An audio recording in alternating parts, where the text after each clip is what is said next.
उस जंगल में एक शरारती बंदर रहता था। नाम था मंगू। मंगू सुबह से शाम तक शरारतों में मसरूफ रहता। कभी हाथी की सूंड में फूल डाल देता, कभी मोर के पर खींच लेता। आहिस्ता आहिस्ता सब जानवर मंगू से तंग आ गए। कभी तो शेर की भी नींद खराब कर देता। एक दिन जब मंगू ने लोमड़ी के बच्चों को दरख्त पर लटका दिया तो पूरा जंगल गुस्से में भर गया। लोमड़ी गुस्से में, अब बहुत हो गया, शेर बादशाह के पास चलते हैं। अगले सुबह बड़े दरख्त के नीचे जंगल की अदालत लगी। शेर बादशाह तख्त पर बैठा था।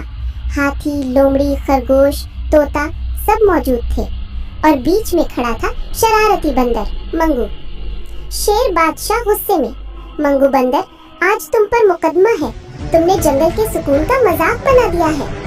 मंगू शरारती अंदाज में, अरे बादशाह सलामत, मैं तो सिर्फ थोड़ा सा मजाक करता हूँ। जानवरों का शोर, सब एक साथ बोल रहे हैं। शेर बादशाह ने खामोशी का इशारा किया और धाड़ कर फैसला सुनाया, मंगू को 10 दिन के लिए जंगल से निकाल दिया जाए। मंगू खामोशी से जंगल से बाहर चला गया।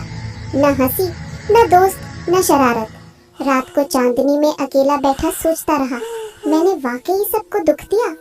10 दिन बाद मंगू वापस आया।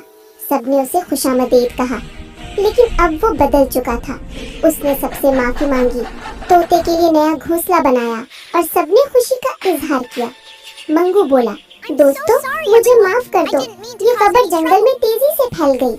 सबने मंगू की तारीफ की। शेर बादशाह मुस्कुराकर, अब तुम सच्चे दोस्त हो मंगू, शरारत नहीं, मोहब्बत ही जंगल का कानून है। यूं जंगल में अमन लौट आया।